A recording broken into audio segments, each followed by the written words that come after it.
Hi, everyone. I'm so excited to have another special episode with a lady who needs no introduction. Her name is Miss Erin Palmer. She's an ethics lawyer. She's a mom. She's a wife. I mean, just a loving and public servant, always putting the community and people ahead of herself, very selfless. And now she is running for DC Council Chairwoman. So please welcome Miss Erin. How are you?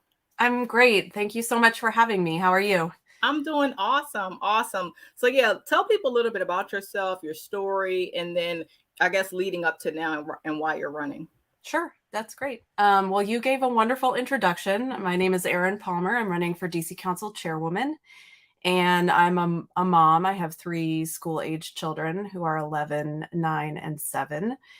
And they are very energetic. They make me so tired, but they also motivate me a lot in terms of wanting to teach them about community service and civic engagement and wanting to leave a better world for them. They're very much a part of what moves me forward. Um, I am an ethics lawyer by profession, although I did leave my job to run this campaign. But before that, I was working on judicial misconduct issues for the federal judiciary and some important workplace accountability reforms that went through the judiciary over the last several years. And then I'm also an advisory neighborhood commissioner, which is the local neighborhood level elected official. Um, there are a lot of us. There are about 400 across DC. We represent very small portions of the neighborhood. And commissioners are by and large like a very dedicated set of people because we're volunteers. So most of us do that service in addition to jobs and family and whatever else. So that's a little bit about me. And I'm running for DC Council Chairwoman because I think it's time for some new energy and vision in the seat and some compassionate leadership that will put meeting people's needs ahead of corporate interests and lead in service and with compassion. And I think that I bring a lot of ethics and accountability expertise, and I'm really passionate about that part of it because I think a DC council that's ethical and is running well will better serve DC residents, no matter what the issue is. So that's a little bit about me and what I'm hoping to do here. Okay, awesome. So tell people, a little bit about canvassing and those who are not familiar, let them know that you're actually out there. You're not just sending a crew out there. You're meeting people. You're in the community. I think this past weekend you did a march. Was it this week with the nurses? So can you Uh-huh. speak about that? Yeah. So getting out in the community involves like a whole lot of different things. So when we started the campaign back in September, we started doing weekly neighborhood walks. We call them Erin on your block, which is kind of dorky, but so the idea is that I get myself to the location by public transportation. Like I try and use the city services to get there and then walk around with neighbors and see things that are going on in the neighborhood, on the block, around the street, at the rec centers and schools and things like that. And so we've been doing those every week since September, and we've been all over DC. That's one of the things we do. You mentioned canvassing, which is the traditional door knocking and talking to neighbors, and we've been doing a lot of that too. And that's an interesting experience, talking to voters, because people have a lot of issues in common that they care about, but then every once in a while you'll get something very unusual that a neighbor cares about. So it always keeps you on your toes, which is interesting and kind of fun. And we've been marching with the nurses at Howard University and doing a lot of events in support of workers in different industries across DC. That's a big part of it. And also meeting with different people like teachers and school workers, families and parents and kids, and just trying to reach people where they are and hear from them about the issues they care about. Okay. So can you talk about, what are some of the roles that a DC Council Chairwoman has? Can you explain Yeah, that to people? that's a great question. And because so many people I talk to don't know what this position is. So the DC Council, which is the legislature of DC, has 13 council members. Each of the 8 wards has their ward council member. And then there are 5 at-large council members, 5 council members that represent the entire city. And 4 of those are the traditional at-large council members that most people would think of. And then also the council chair is an at-large council member who represents the entire city. And not everyone knows that the council chair is the 5th at-large council member and is elected as the council chair. So it's not like some other entities where the chair is elected by the members. The chair is elected by the people of DC and represents the entire city. The unique thing about the chair position is that it also involves council management and governance issues, which is part of why I was interested in the seat. I think I bring some good knowledge and expertise on governance and accountability issues based on my professional background. And it's why I have a DC Council accountability plan, which talks about some of the things that I would do as council chairwoman to help the council do its job better, both in making laws and conducting oversight, and in being more ethical and being more inclusive, making it easier for residents to participate in council proceedings, and then supporting DC workers themselves. All on the belief that a DC council that is functional and runs well is working well for residents. Okay. I definitely don't want to skip over the fact that you quit your job. I mean, who does that? Like, what was the reasoning behind that? And then, I mean, I'm just, because you don't hear about that. Like, a lot of people, they still work full time or half time, but you quit your job completely. So what made you do that? So I had to, because working for the judiciary, it's a nonpartisan position. So I couldn't do a partisan political campaign in my job. So I had to engage in that calculus of staying in my job or going for this other thing that I really wanted to do.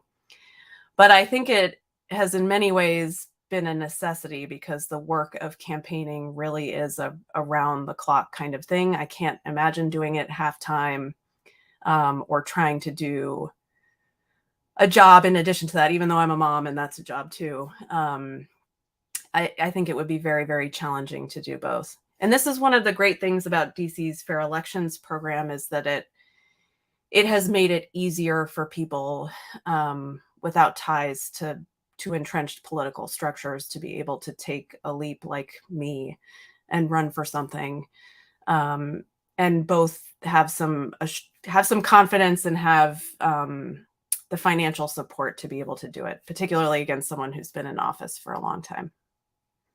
Okay. And so did you have any naysayers in the beginning, like when you started your campaign? I'm interested to know that. Well, I'm sure we all are. Yes. I mean, I had them at the beginning, and I still have some of them. There is a common question I get is why do I think I can do this? Why do I think I can come from the outside and be at the top? And that's not an unreasonable question, but my answer to that is that there is no other challenger, and the current power structure is set up in such a way that sitting council members do not run against the current council chair. They never have. So I think the current council chair deserves a competitor, and a qualified competitor, and I think that that's me. And that I bring some value in coming from the outside, in the sense of not being attached to existing political structures, and being able to come at things with a different and fresh perspective. So there are some naysayers, but there are much more often people who are gracious and kind and thankful that I'm willing to put myself out there. That's probably the nicest thing that people say to me, is that they're grateful that somebody is running, that somebody's trying. And I think people like to see a woman kind of leaping for something, and someone with kids. And I'm with my kids a lot, and I bring them to a lot of this stuff, and they see it, and it definitely sinks in for them that that I'm trying something that's kind of unexpected, but that people believe in me and they believe in me, and it's all very heartwarming. Okay. So what are some of your top to-dos? You know, if you get in office, is it education? Is it safety? Is it the healthcare? What are some of your top priorities? Sure. I mean, the very first thing and the kind of easier thing is the proposals in my DC Council accountability plan, because a lot of those are rules and procedure based. So they're not legislation, they're about council management. So those I would just come in and start hammering away at right away. On substantive policy, housing is a very important issue to me. My biological father died homeless, and that is an issue that sits with me daily. And I think about um, how we treat and other unhoused neighbors in the district, and how we really should be operating from a values-based perspective that people are entitled to housing, and that people are entitled to safe, stable, and secure housing. And that's what we should be working for from day one. And some of that is funding, and then it's also the related part of oversight by the DC Council to make sure that the programs and services that we are funding are being executed properly, so that they're actually serving people and meeting their needs. So housing is very important to me. Education is another big issue, and I have a plan for education as a right, which has some proposals about ways that we can better fund and support our schools, how the council can do better oversight. Education oversight is something that has been a problem at the DC Council, and the current council chair dissolved the standalone education committee, which had oversight of education. And so we are currently the only state or quasi-state legislature that doesn't have a standalone education committee for education issues. And then that plan also has proposals for ways to make sure that school buildings are safe and well kept. Something that we saw with COVID and the return to in-person learning was that schools were not equipped for that HVACs were not ready, were falling apart, that schools didn't have the HEPA filters, and that can't be acceptable. We need not just well-funded and well-staffed schools. We need school buildings that can be safe for the children. So housing and education are two issues. And then I think if I were to pick a third thing, I care about and feel very strongly about climate sustainability, which is kind of an overarching thing. I think that encompasses a lot of issues, but the one that I talk about the most is support for public transportation as a climate resiliency measure. And I am a big believer and lover of the bus, and I think it's something we can do a lot more to support in terms of having the bus be reliable and really like a great way to get around the city. Okay. So I'm interested, and I'm sure that the audience is interested in your views about diversity and inclusion with your plan. Can you speak about that? Yeah. So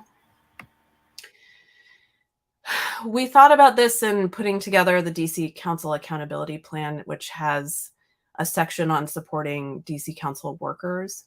And one part of that is thinking about supporting diversity within the DC Council itself.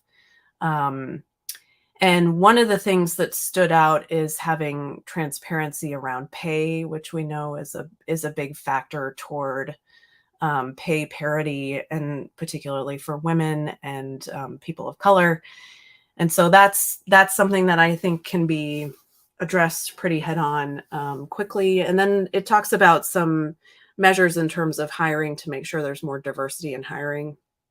And then some staff level working groups to address issues like workplace conduct and sexual harassment type issues, and then anti-bias issues, on the belief that coordination staff level to address those issues is like a strong support mechanism to make sure that a workplace is welcoming and doesn't push out people for various reasons. So those are some of the things that I'm thinking about from the council management side. And as with all of these things, I think there's constant room for improvement. So it's not that you do these things and then like set it and forget it. That's not the way any of this stuff works. Like you do it and then you make sure it's working, and then you think about new ideas and you do some of those. So that's just a start to make sure that workers at the DC Council are well supported, and to work toward a more diverse workforce.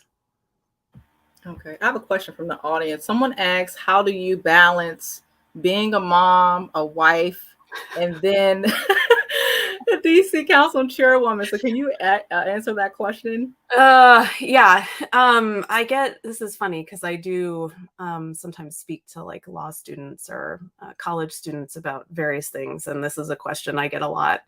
And you'd think I'd have a more polished answer for it, but work-life balance is like not a thing with an easy answer. And it's something I've had jobs. I was at a big law firm for a while where I had just truly terrible hours, like, work till 2 a.m. or whatever all the time. And I've had ups and downs in terms of managing my work-life balance. But the thing that helps me is having my family integrated in some of the work that I do. So we host a community cleanup and they're there, or, I went to a program by the Washington Interfaith Network and I brought my 11-year-old who grumbled the whole time, but ended up being kind of cute and took some funny pictures there. And they're a part of it. Like, I think this is something maybe that became more clear during COVID, that in terms of work-life stuff, we've always been taught to keep everything in buckets, to have it all be separate. And I felt that at the law firm. Like, you couldn't show that you had kids. You wouldn't talk about your kids. You were, a worker in one space and a parent in another. And I think now I just kind of mush it all together. And I am what I am. And my work people will see my kids and know them. And my kids will know my work life. And I do try and carve out space just for myself and just for the family. That's a little harder, but we do try and do that too. That's a great question. I appreciate being asked that because I should probably be thinking about it regularly. And then I have another one. Do you have any advice for anyone who wants to run for office? And I guess, do you need a mentor? Yeah, well, I think mentors are always good for anything. And I get that question about people wanting to go to law school. Like, always have a mentor, or someone you can ask questions or bounce ideas off of. And I will say that I'm happy to talk to anyone who wants to run for anything, any level, like lowest to highest level. I'm happy to talk about my experience and some of the things that I've learned. I think so much of this is about paying it forward and like helping each other, because how else does anybody do any of this stuff? I have learned a lot. I'm trying to think about like what tips I would give.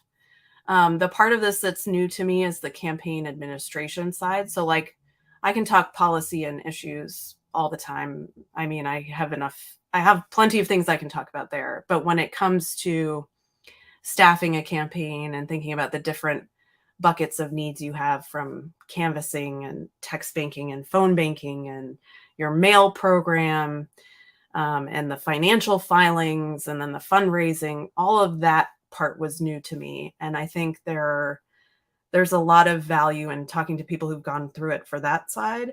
And there are some organizations that do trainings in that regard. So I did a training with Working Families Party that was very helpful. And I think some of the national groups do stuff like that too, like Run for Something, and some of those groups. So any sort of advanced training on or tips on the campaign administration side, I think, are really helpful. Okay. And do you have plans as far as, I guess, bettering the current criminal justice system? Yeah, public safety is a very prominent issue, and it's something that a lot of people are talking about. And what is challenging in terms of having conversations around public safety is that a lot of it has fallen into this weird polarized framework of funding versus defunding the police, which in many ways I find to be very distracting. Not that that's not a valuable conversation, but it's used to shut down conversations about everything else.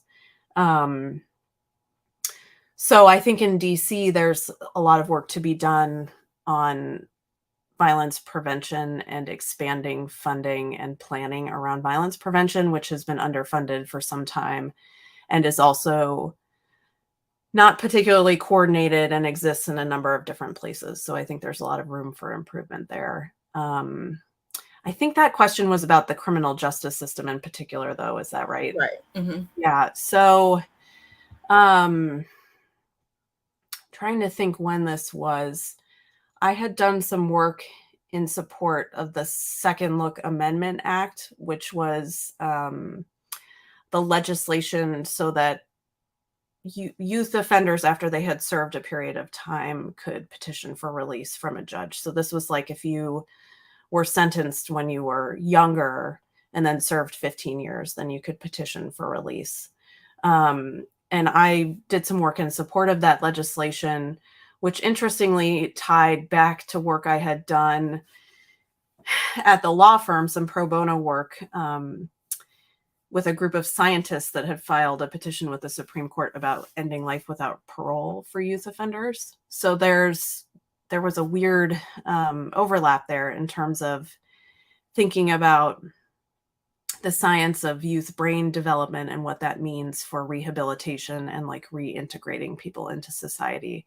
And I think that Second Look Amendment Act passed, and I think that's good legislation. And I think the people who have succeeded in getting their sentences reduced have been very positive members of our communities. And I'm looking for more opportunity to work on things like that and ways to bring people back into society, because this is the conversation that's so hard for everyone to have, is like, where is the off ramp? You don't want to just send people to jail and that's the end of it. You want people to be members of society and to be integrated and a part and contribute and build community. And I'm hoping that we can do more pieces of legislation like that to bring people back into our communities.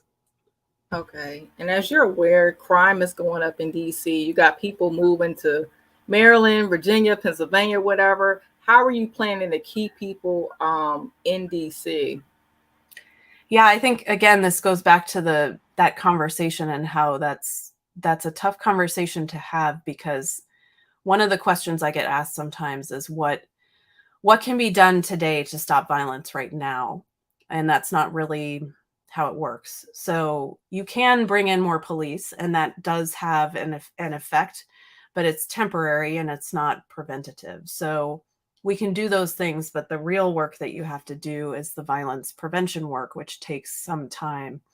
So I think it has to be a coordinated effort to, on both sides, to like give people some peace so they feel secure, but also really invest meaningfully in the violence prevention so that you're actually making change on the front end and preventing us from going down this path of having excessive punishment and really like increasing the police state, which I don't think I have concerns about going back to a place or invoking some of the language of the things we were talking about when it was like crime bill era.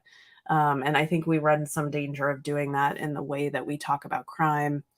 So I think there's a balance there, but I believe that we really need to invest in and seriously fund and implement the violence prevention programs.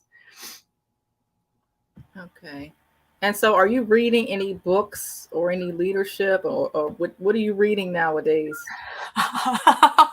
Well, I'm doing a lot of questionnaires, so I'm reading a lot of questions. That is such a good question. I like reading novels, and I haven't read a novel in a really long time. Trying to think what the last book I read was. I guess this was a while ago now. I read The Power. I forget who wrote that. And it's a book about like a physical change in women where they become like the physically dominant sex. and like how it changes power dynamics and structures across the society. It's a fascinating book. It's actually pretty easy to read too. And I think that was the last thing I read recently. I read kids' books to my kids all the time. So how do you, I'm curious to know, being in a male dominated field, how do you deal with that and stand in, yes, I'm a woman, but I can get the job done just as great or even better sometimes. How do you deal with that? Well, I mean, the proof is in the pudding, and like at some point you just do the work, and the right people see the work and recognize the work. And I've just operated from the perspective of like, well, I will do the things, like I'll write the things and support people and do the stuff, and the right people will notice. But that is a constant thing of the questions about how and why I think I can be doing certain things. When I ran for advisory neighborhood commissioner, there were a few people who told me I couldn't and shouldn't do that even, and that I'd be better off working with a citizens association because I like to throw parties. And that was just, so you get it at every level. It's not anything new, but you just have to find your network of people who hold you up and affirm you when you're faced with that kind of thing. Okay. So what has changed about you, from 5 years ago to now? What do you think some of the biggest personal development changes you've made as a leader now? Yeah, that's a good question. I think I've learned a lot. So I was in big law, and then I transitioned to my job doing the ethics work for the judiciary. And I changed a lot in that transition because the law firm was very fast-paced, very demanding.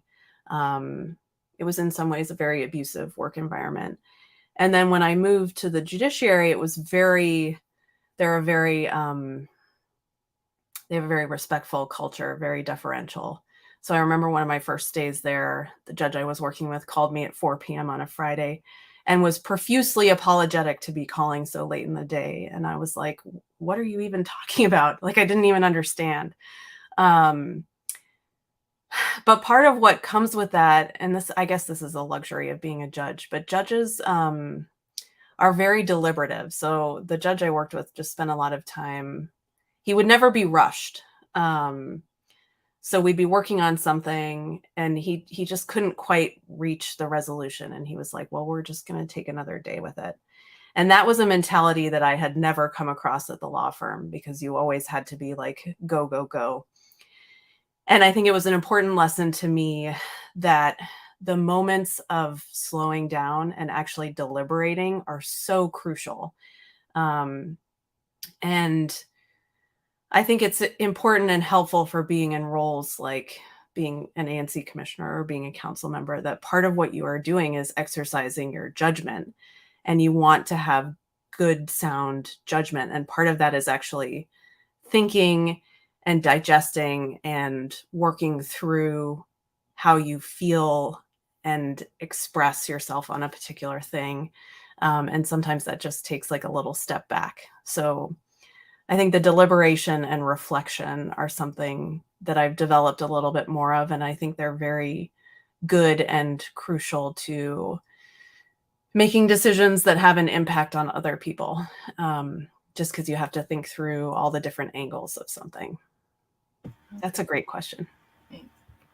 So what are some of your planned or ideal collaborations? If you win an office, do you have any like planned or ideal collaborations you want to do immediately? Well, I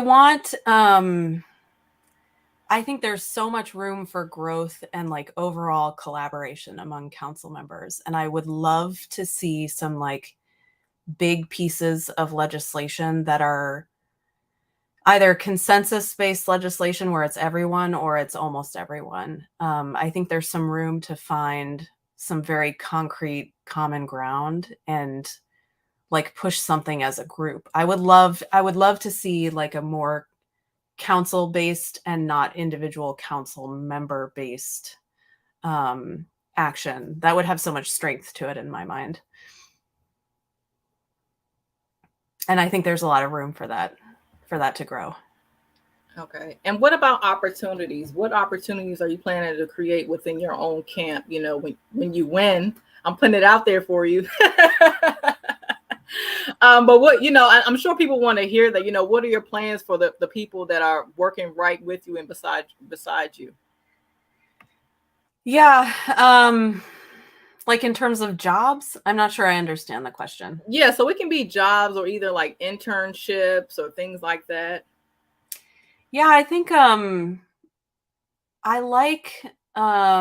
think there are some council members who are models in this way, that there are ways to incorporate people, not even just into your staff. So like my council member Janice Lewis George, has been doing, she calls them cares days, where they get their group together of staff and volunteers, and they go canvas, they door knock to provide information about government services, which sounds like a really basic thing, but it's pretty incredible that she's doing that.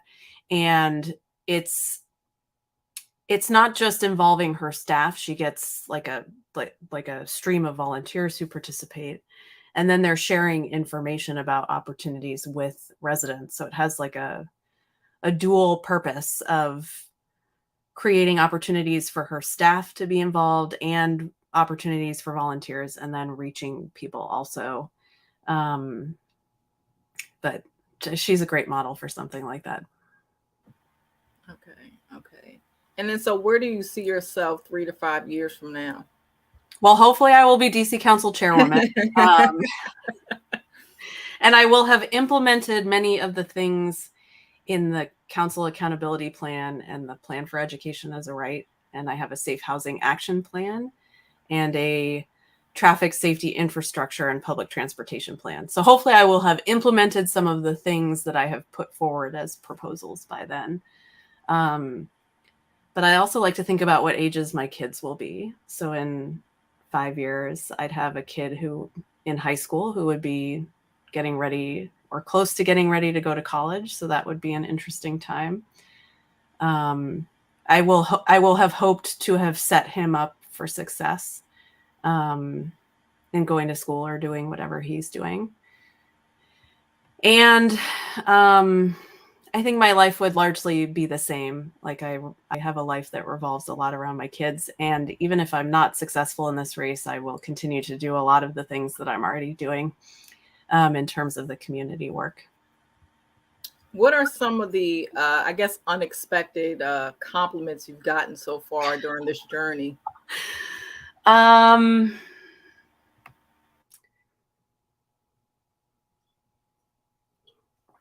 That's a good question. Unexpected. So I've gotten some compliments on some of the plans and proposals I've put out. Some people are very gracious and grateful that I'm out in the community a lot. I did a listening session, I think I was in Ward 7, where someone was extremely grateful that I had made the effort to come over there and taken public transportation to get there. And that was lovely and very nice, but it was also kind of a sad reflection about investment in communities east of the river and who shows up where and when. So that was nice to hear, but also was reflective of a larger problem we have about people showing up in certain communities, and how that's another thing that I think as an elected person, you just never give up on that. You never think you've like met everyone or done all you have to do to reach people. Like you need to be constantly trying to reach people in new ways and showing up where you can. But nothing else overly surprising. I'll have to think about that one more. Okay. So last two questions. I think people think it's easy to fundraise. Can you talk about that process and let people know, every dollar really matters, and the importance, of course, contributing to your campaign, but really walk us through that process for those who may not be familiar. Yeah, so there are two aspects of this I'll talk about. The first is the public financing program, which is DC's Fair Elections program that you can opt in, And what it means is you reject corporate and political action committee donations and only accept donations from individuals. And then the DC government will match funding for DC donors. So if a DC resident donates $5, the DC government kicks in $25, and that becomes $30. And that is a program intended to make it easier for people without connections to run for office, and also to break the tie and relationship of corporate money and dark money in local politics. So that has made the process of running for office completely different. And it actually makes fundraising a little bit less important, a little bit. It's still a very big part of campaigning. And fundraising, I don't love it. I don't love asking people for things. So asking for money is really hard for me. And I have a friend and mentor who saw that in me, and she was like, let me give you some resources and some tips, because part of this is a gendered thing where it's harder for women to ask for money. So she gave me some good tips and some good nudging that you're not asking for money for yourself, you're asking for money for the campaign and for a greater good. And that's an important thing to remember. But then it's just a whole lot of outreach and being comfortable with people saying no or not wanting to talk to you, which is every part of campaigning. And so it does matter. And it's kind of a hard thing to do, but hopefully we get to a place where fair elections expands and improves a little bit more, and fundraising becomes less a part of the picture, because the things that really matter are getting out and talking to residents and reaching people who might not have the capacity or interest to donate. So you never want to lose sight that you shouldn't only be talking to people who can give you money. But fundraising is a weird part of all of it. Right. Because you definitely need it, and I'm always taking my hat off to people, because even being involved with fundraising with various campaigns, it's not an easy thing, and people get really touchy, and so I definitely have to take my hat off to you for getting over that hump. And then last question. So I have to ask for my small and even large and medium business owners, why should they vote for you, and how do you plan to support them as well? Yeah. That's a great question. I'm on the board of a local Main Street, the Tacoma Main Street, which is it's actually a Maryland Main Street, but it covers a portion of DC. And it has been a really wonderful experience to support the local small businesses on 4th Street Northwest by the Tacoma Metro, which are the places by me. They are longstanding, many Black-owned businesses, places like Tacoma Station. And the Main Street has been a really wonderful tool and has been extremely helpful, particularly over COVID. Main Streets have a ton of return for the investment that goes into them. They don't get a huge amount of money. So I think we should have more Main Street funding, in part to keep the executive directors around, because part of what works well is when you have an executive director who has the relationships with the businesses and the institutional knowledge to kind of carry that over and have sustained support for those businesses. So I think Main Streets are a very big component, and then targeted programming. And the mayor has done a good job with this for women and minority-owned businesses, so that they can really get the startup capital that they need, and get located in places that are good for businesses and high traffic, and some of that incubator type stuff that I think she has done pretty well. Okay. Well, can you tell people where they can find and connect with you at? And then definitely support your campaign. Yes, the website is erinfordc.com, which has all the components. If you would like to come to an event, or send me an email, or request a yard sign, or make a donation, or read up on my views on various issues, all of that is there, or linked through various pages there. Okay, awesome. Well, thank you, Erin, so much. I truly appreciate your time and speaking with me and the audience. I know you'll do well. Definitely invite me to the celebration victory party when it's all over with. Yes, you'll come to the end of times party regardless. Yes, but this was awesome. Truly appreciate. I'm sure the audience got tons of value and insight from this interview. So thank you. Thank you. I really appreciate it. Please take care. Thanks so much for having me. All right.